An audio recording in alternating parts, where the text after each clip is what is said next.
that one? Oh, okay. Okay. All right. Hello. I know I said 3 o'clock. Just kidding. It's 3:15. We're gonna make it work. First of all, thank you all for coming to our event, Speak Justice Then Peace. My name is Bria Lewis, the main organizer of today, and we have a few speakers, including myself. Do bear with me. This is the first time I've ever done this, so. Our first speaker is Dharma Mirza, and they are a Desi American queer, transgender activist, feminist, scholar, and community organizer here in Corvallis. Her work focuses on public health equity, LGBT advocacy, sexual and behavioral health, and harm reduction. She is a mother of the House of Dharma and involved with various local nonprofits, including Valley AIDS Information Network, and formerly served on the board for the Mid-Willamette Valley Transport Crew. Needless to say, they are busy. So, give it up for Dharma.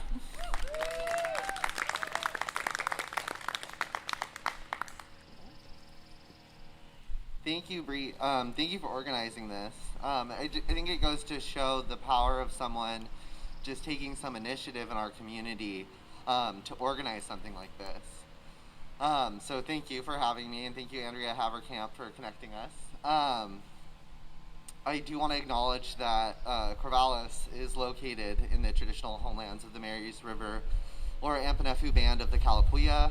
Following the Willamette Valley Treaty of 1855, the Kalapuya people were forcibly removed to reservations in Western Oregon, and today the living descendants of these people are part of the Confederated Tribes of Grand Ronde Community of Oregon and the Confederated Tribes of the Siletz Indians. So this speech is a call out. This is a call out to the city. This speech is for Biff Traber, for Jan Napak of Ward 1, for Hyatt Little of Ward 3, for Barbara Bull of Ward 4, for Charlene Ellis of Ward 5, Nancy Wise of Ward 6, Paul Schaefer of Ward 7, Ed Junkins of Ward 8, Andrew Struthers of Ward 9, and my own Ward 2 counselor, Charles Mon. And the budget commissioners, citizen members, Andrew Freeborg, Mark O'Brien, Deb Rose, Richard Arnold, Rich Carone, Gabe Shepard, Steve Lee, Marjorie Stevens, and Brandon Trailstead. Are you fucking listening? And most of you folks don't know who these people are, and that's a problem. We need to demand change, but we have to know who has the power here in Corvallis. Demand that these public officials and citizens representing the people on the Budget Commission follow through on the Imagine Corvallis 2040 initiative and other city policies, and demand some fucking change. I can't wait till 2040 for the city to pull their heads out of their asses and do something to protect people from increasing housing inequity, addiction, and constant police harassment because of the capitalist racist state that produces these inequities. I demand that these people review the increasing police budget in the city of Corvallis and to redistribute funding from the Corvallis Police Department to programs that will actually protect and serve the needs of the people of Corvallis. Stop the revolving door of police harassment and criminalization of homelessness and addiction that run rampant in our city discourse. Demand funding for expanding Benton County mental health services, shelters, and expanded houselessness programs. Expand more comprehensive programs for the drug treatment court that are grounded in evidence-based harm reduction and models of policing that don't agonize addiction and recidivism rates. The city of Corvallis hates poor and homeless people so much, they spend time arguing with the Downtown Business Association on shelters, leaving for people to fend for themselves. We understand, too, that homelessness and poverty disproportionately impact Black, Indigenous, and people of color. And it's no different here. They hate poor, homeless, and Black and brown folks so much they moved the DHS office to the edge of town. So don't be fooled about the intentionality of these agendas by the city. Demand that the city of Corvallis develops infrastructure to support an alternative to police through a community response team of trained mental health professionals, addiction specialists, and homelessness services akin to programs like Cahoots in Lane County. We can't simply defund the police if we don't have structures and systems in place that will effectively protect and serve the people. Demand that they stop ignoring the protection of people and allowing the next budget to pass without making these changes. Join one of the many advisory board and commission vacancies and provide a voice for the marginalized. the Climate Action Advisory Board, the Community Involvement and Diversity Advisory Board, the Downtown Advisory Board, the Housing and Community Development Board. Demand justice and racial equity and take advantage of these vacancies. Do your part. Or like Bree, run for city council or elected positions. This speech is a call out for the cops. This speech is a call out for John Sassaman, the chief of Corvallis Police Department, to revise the following Corvallis Police Department policies. The Force Response Policy 1.3. Explicitly ban the use of extended range impact munitions, impact batons, OC pepper spray on protesters before we have incidents of police brutality on protesters, and explicitly ban vascular neck restraints and chokeholds. I demand that the police release statements condemning the excessive use of police force we have seen on protesters across the state. It is not just the job of citizens of Corvallis to participate in state citizenship and demand justice from police forces and manifestations of state violence. It is their job to speak out against the broken system. But wait, the CPD has policies to stop that from happening too. Policy 1.9.3, prohibited acts. We need to repeal facet AAA, criticism of the police department. Criticizing the police department, its policies, or other members where the talking, writing, or other expression tends to impair the operation of the police department is banned. We need public employees to have agency to critique these broken systems if we want them to change. And if we can't, we need a better fucking system. We need systems that encourage accountability and allow for disruption, because that is what we are increasingly seeing takes to make a change in the racist state and country. Make explicit policies that ban the hiring of police with records of excessive force and bias complaints based on protected status. This includes age, race, ethnicity, color, national origin, language, gender identity, sexual orientation, political affiliation, religion, homelessness, disability, citizenship status, marital status, and religious observance, and source or level of income in line with policies 1.9.2 and the duties of all police department members. And it is a call out for the police officers and members of the department to join the people and demand these things too. Counties next door to us are brutalizing protesters, violating the rights of people, and allowing white supremacist terrorists, again terrorists, to run around with guns, terrorizing people of color, and people demanding justice. I haven't seen much from the CPD other than apologist neoliberal statements about George Floyd's murder, and then loading up riot gear during peaceful protests here in town. This is a call out for our public school system. We must demand the placement of more mental health resource personnel in our city schools and universities, not police who are trained or ill-equipped in mental health crisis response, and the burden of systems of oppression on BIPOC, queer, trans, immigrant, and disabled youth. We need to demand curricula that teach about the racist white supremacist history of our city, state, and nation, that teach about settler colonialism and the genocide and removal of indigenous people whose lands we're on right now. There's still boarding schools in fucking Salem.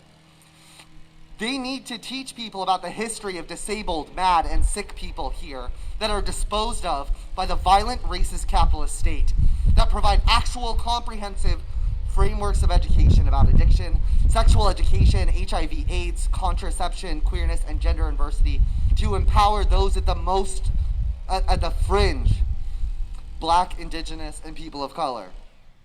This speech is a call out to OSU president and the board of trustees and campus administrators to ensure campus safety to be carried out by the already existing unarmed public safety personnel rather than establishing a new campus police department. The immediate halt of hiring police sergeants. The reallocation of the budget from the planned campus police department to student health services, sexual assault resource center, and counseling and psychological services. The removal of the new chief of police from holding the position and title of interim associate vice president or any other position of administrative leadership in the university. The elimination of police at Oregon State University except where required by federal law to serve as armed guards of the Oregon State Trigger Reactor. Barring the hiring of any police to guard the Oregon State Trigger Reactor, as well as public safety personnel who have a history of complaints regarding bias or excessive force. We demand ongoing in-person required trainings for any police guards and public safety personnel on issues of racism and other forms of oppression, including but not limited to implicit bias trainings. We demand OSU to provide ongoing in-person quarterly required trainings for all police guards and public safety personnel on de-escalation. And we demand a clear, organized, and publicly transparent system of accountability for police guards and public safety.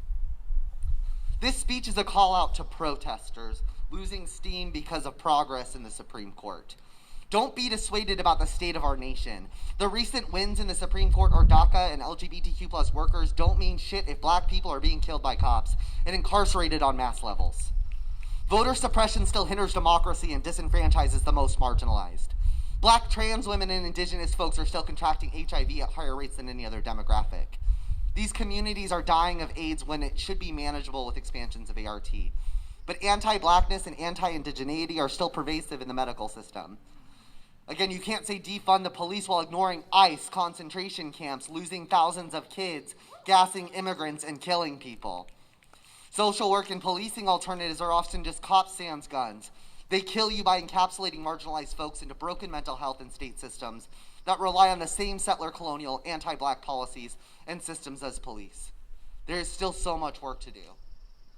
This speech is a call out for the LGBTQ+ community to address rampant anti-blackness in the LGBTQ+ community, the privileging of white cis gay men in our scene, and continual ignorance of the trans femmes and drag queens of color who put in the work to allow me to be alive and speaking to all of you in Pride Month today. This is a call out for myself and others to address why the Corvallis LGBTQ event scene is so white dominated, appropriative, and inaccessible to local queer communities of color. I shouldn't need to ask why white girls want to listen to Formation at Rainbow in the Clouds. This speech is a call out for disability and public health justice. We need to acknowledge the ways in which we fail communities of color, black and indigenous people, disabled people, and sick people by failing to dismantle ableist systems that perpetuate racialized, settler, colonial, and capitalist state violence and disposal.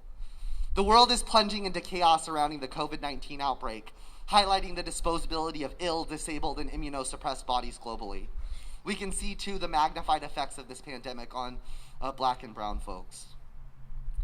This speech is a call for abolition. It is vital that we center anti-blackness in frameworks and advocacy surrounding abolition, prison reform or removal, transformative justice, and particularly the intersection of gender, sexuality, and anti-blackness. We must demand for an end of the school-to-prison pipeline that funnels BIPOC youth into a private for-pay prison system that relies on and expects them to be there. We need systems outside of mass incarceration in private prisons and detention centers, and the need for transformative justice that centers community needs, mutual aid, survival, and trauma instead of punitive measures that drive systemic oppression. This speech is a demand for all of you here to stop just asking what to do next and take back your power and harness your privilege.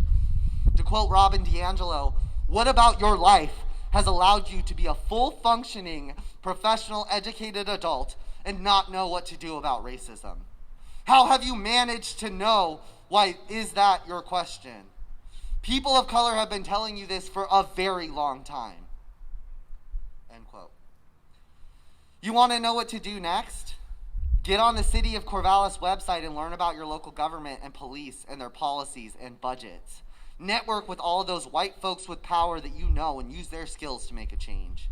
Pay activists and advocates to do this work if you don't know how, particularly BIPOC activists, organizers, and organizations. Marginalized folks are doing this work for free, all of our lives, because we have to survive. Many of us are paying into education programs that we will never pay off because of the predatory student loan and public university system. So leverage your financial ability to allow this work to be done. Pay professionals to analyze city budgets through a feminist, anti-racist lens instead of the same white hegemonic analyses that seek only to reform and not to abolish. Pay mutual aid volunteers and care workers developing programs to keep our community safe.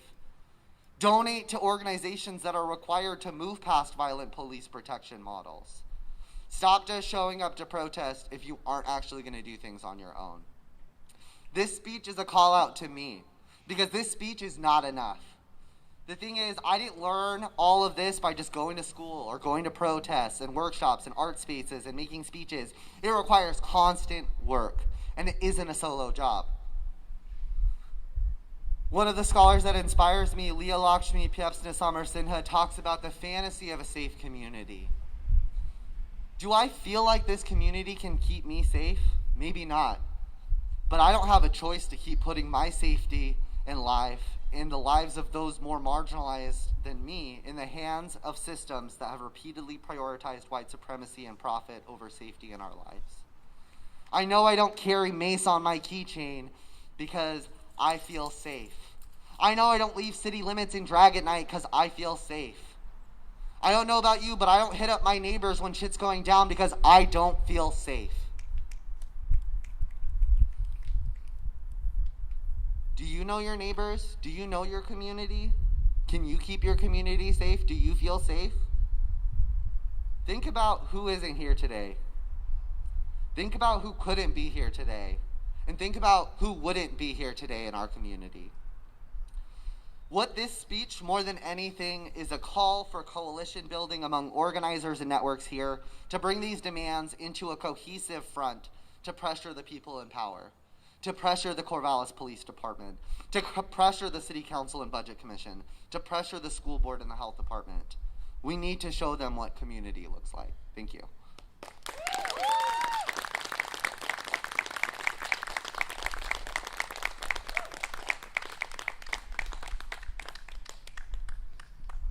Thank you so much, Dharma. Yeah, when I said this was going to be uncomfortable, you're welcome.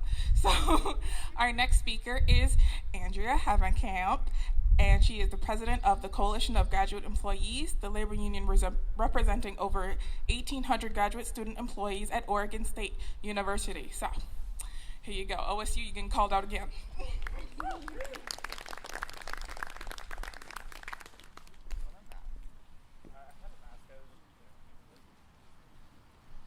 I want to start by saying I am so grateful and appreciative for the organizing, Bria, that my neighbor has done and pulled this together, and for Dharma, my good friend of so long in this town, who has always educated me and made me a better person just through hearing your words and seeing your actions in the community.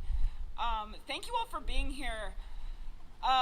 So our union, Coalition of Graduate Employees here at Oregon State University, cannot remain inactive during this time, right?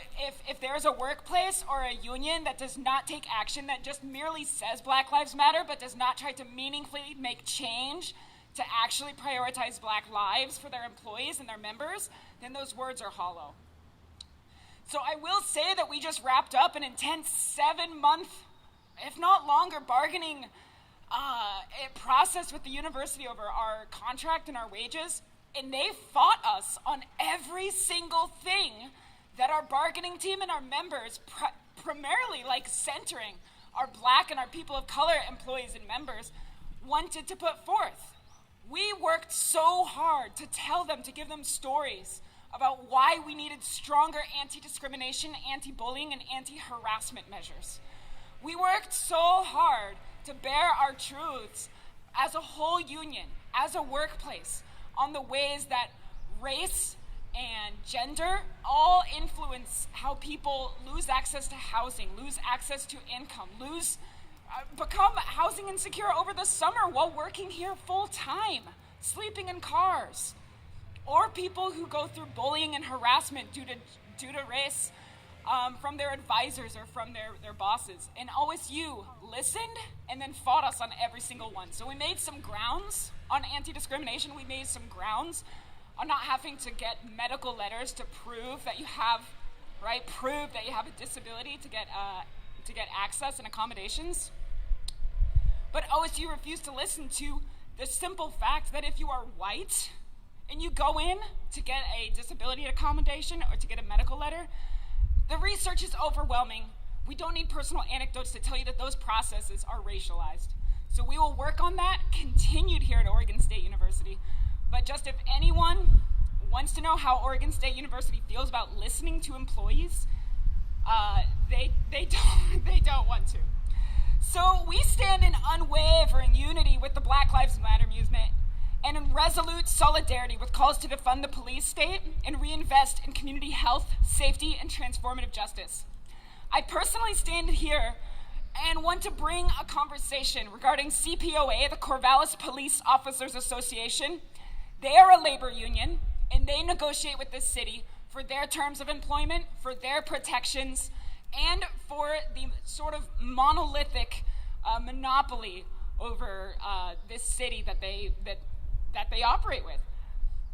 So in thinking about union activism and police unions, there's a couple things that have been really exciting these past couple days. So first of all, yesterday was a historic Juneteenth in this nation, which up and down the West Coast and all across the United States calls to further the work that is needed still for emancipation and abolition ring out loud. One thing that came to mind was yesterday in Seattle, the King County Labor Council, a group of over 150 unions and representing over 100,000 workers, officially voted to disaffiliate and remove themselves from the police union of King County. That is an incredible moment of solidarity from the labor movement. Over 45,000 people voted to show up to get the cops out of that labor council. Removing the cops from our labor councils and from our labor movement and what they call their unions is so incredibly important. Furthermore, yesterday, the ILWU, the International Longshore and Warehouse Union, voted to strike at every port along the West Coast from Seattle to San Diego. Nothing coming in, nothing coming out of the ports that they operate. Trent Willis, president of ILWU Local 10 in San Francisco, said that it is in the long story of their union and others advocating for the end of police terror and violence. He said that it is urgent that unions respond to the racist upsurge because it is a matter of life and death.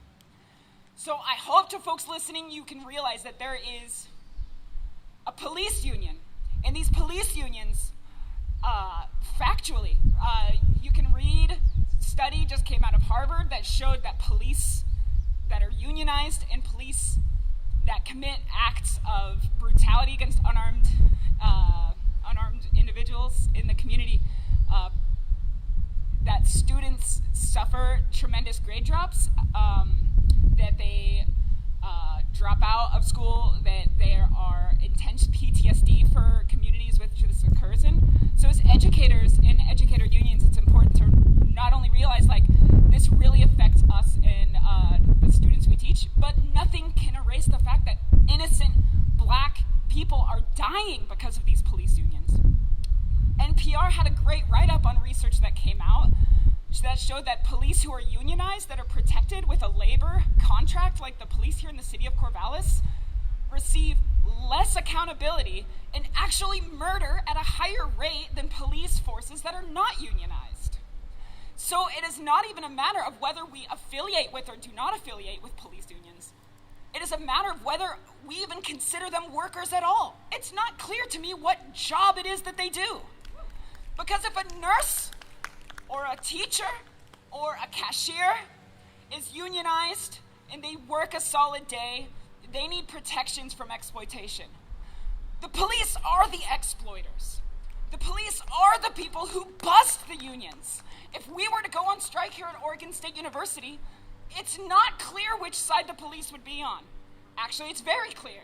They would be where they were in Santa Cruz, where grad students were peacefully protesting, blocking off a street, and they got tear gassed and hit with a baton in the face. And do not let the myth that somehow this police force in Corvallis is somehow a special one and not connected to anything bigger, because believe me, the union here and the cops here are the same cops that were up in Salem telling the Proud Boys to get into their cars before they launched tear gas.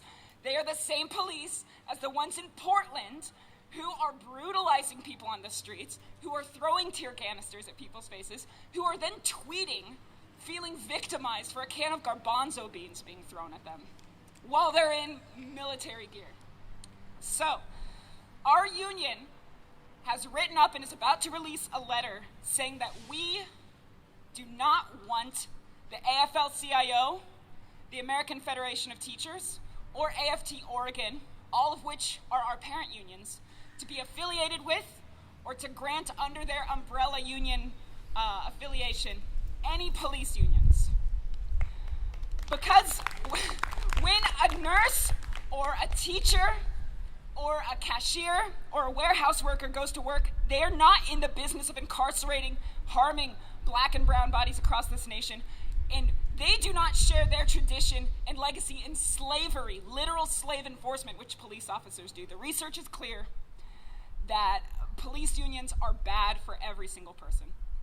So I personally, just as an individual, hope to open a conversation within the labor community and workers here about why we allow this police union to unionize, about why we're not critical of the contract they maintain with the city of Corvallis, and perhaps when public bargaining between their union and the city of Corvallis opens up, hopefully it's open and transparent and we're able to attend. However, Oregon State University did not want our bargaining to be public, and we're just grad employees. So we will have to really leverage the city of Corvallis. We'll have to really show up to those bargaining sessions, and we'll have to really pressure them to let us in and let us listen to the negotiations that are going on. How tough do you think the city of Corvallis is with this police force? When teachers walk off the job, striking, right, how do you expect the people that we've funneled all of our money in, away from mental health and into the police, away from healthcare and into the police, away from housing and into the police, if they go on strike, first of all, I would be very happy to see them leave. But second of all, we've placed so many roles as a society on these police that shouldn't be theirs to have. So we shouldn't be allowing basic human services to be organized, protected by a labor union contract, and then have the ability to, if they so choose, strike, right? It makes absolutely no sense. So our union, CGE, me personally, as the incoming president of this union, absolutely stand in solidarity with those from those students, including many of us, who are hoping to continue a disarm campaign on this campus. There are a number of petitions launched and a number of students, faculty, staff, and organizers actively trying to throw some wrenches in the gears of this police force that are starting up unnecessarily on this campus.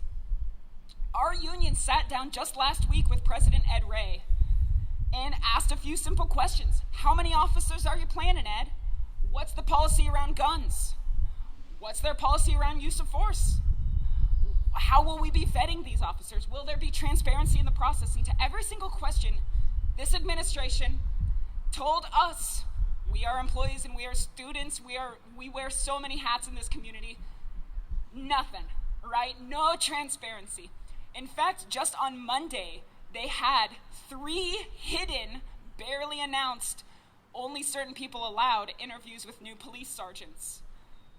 Don't you think that about 30,000 people who work and go to school and live in this tiny little part of town deserve to have some say over the people who are going to be directly controlling their very lives and perhaps putting their lives in danger? So the $5 million a year that are $5 million every 2 years, still a huge amount. It's going to be going to cops. Could be better spent helping out, our 1,800 employees, many of whom, BIPOC and QTPOC, stood up there at our bargaining sessions and told them that we need housing, we need food, we need healthcare, we need safety. No, or it could go to the pharmacy, which they've decided to privatize in some dystopian nightmare in the middle of a pandemic.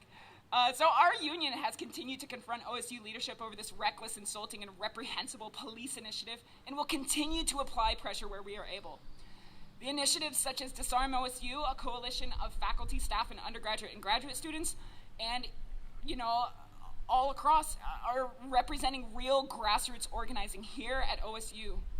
And I'm delighted to know so many people who are fighting to resist this police force. Our union has offered and will continue to offer resources and solidarity to the movement to protect our students and workers. Personally, just as someone who's lived here since 2014, we got to talk about Corvallis' police funding. Right? In my 6 years here, I've only seen them, when I see them, they're either pulling over people of color, harassing people on bikes, and then attacking them, or they're out there, just terrorizing our houseless and homeless population. It's absurd that they receive the funding that they do. The recent property tax levy, or what's it? It's an easement, it's a levy, whatever you call it, there's a little 1% property tax that got passed about a few years back, 2-3 years ago. And that funding was sent, that little measure was voted on, and everyone in their mailbox received these little postcards telling us to vote yes on it and that it would go to health and human services here in town. But when you actually went to City Club and talked, Zan Agro, who was on City Council then, was able to tell us actually about 80% of that is going to go to the cops. And wouldn't you know it, that since 2017, the City Council, and including these property tax measures, have increased police department funding by $5.3 million, a 34% increase within 3 years. 34% increase within 3 years. Who are you policing and why? Why? What is this? It's frickin' Corvallis. So I want to share some more words that were shared online from a comrade, Kaylee Doughton, that by the end of June, Corvallis needs to approve the proposed budget for the 2020-21 fiscal year. Adopting the current proposal would mean a 5% increase in police funding. On top of everything else, they're trying to vote in another 5% of police funding. Yet, nationally, we are hearing cries to reduce the scale of policing as more and more people come to understand policing's negative impacts, especially on our black neighbors. Here in Corvallis, this shows the data. 2,000 people took to the streets on May 31st to yell out money for schools, not police. And I believe another 4,000 people marched just a couple weeks ago. Is the City Council ready to stand by the words at those marches, such as money for schools, not police? Now that the decision is on us.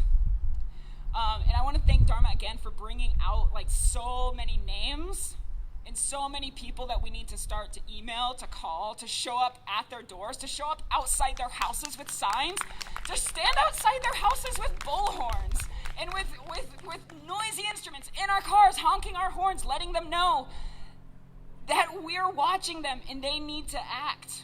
Let them know we need a new budget with at least a 30%, 50, 70%. Let's shoot big. Maybe elimination of the police budget and a reduction in police force, at least to 2017 levels. I know you got a couple weeks to think on it here, City, but you can at least do that. 2017 didn't require a 35% increase since then. And if the city of Minneapolis and can start to dismantle their police force, I think a small city like Corvallis can inch that way. I don't have too many other bullet points to go on a spiel about, but I again want to thank you for having us here and our union and our workers. And trust me, so many workers here who aren't having the privilege of being unionized in a city and in a capitalist society which is hell-bent on repressing workers and repressing people. The average person is not wanting to see another 5% added to our city police budget. So let's get that cut. Thank you for having me and thank you for organizing this.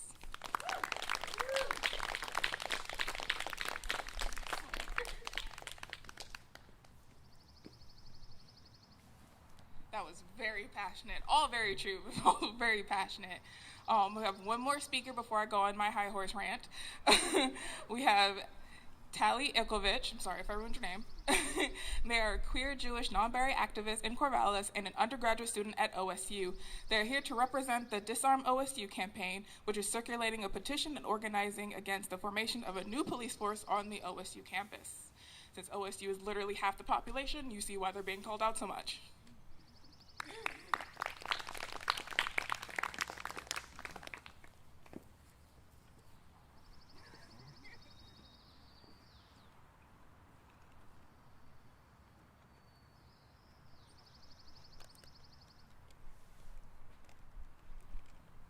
Hello, Corvallis.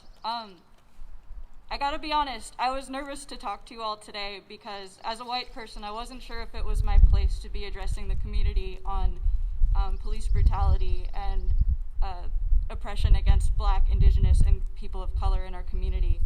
But as someone who wants to be an ally to those people, when Bria asked me to speak today, I figured that it was a good thing to do. So thank you for listening. Like Bria said, I'm here to talk about the Disarm OSU campaign. So we are a multiracial, multigender coalition of students, staff, and faculty at Oregon State University who are organizing to resist the formation and expansion of campus policing that OSU plans to implement beginning July 1st. Our central demand is that OSU administration immediately disarm and defund its police force, redirect funding to services that meet the needs of this community, and that only the bare minimum guard for the Trigon nuclear reactor force be maintained. The Oregon State University Board of Trustees has approved the formation of a new on-campus police force, and the OSU community is outraged.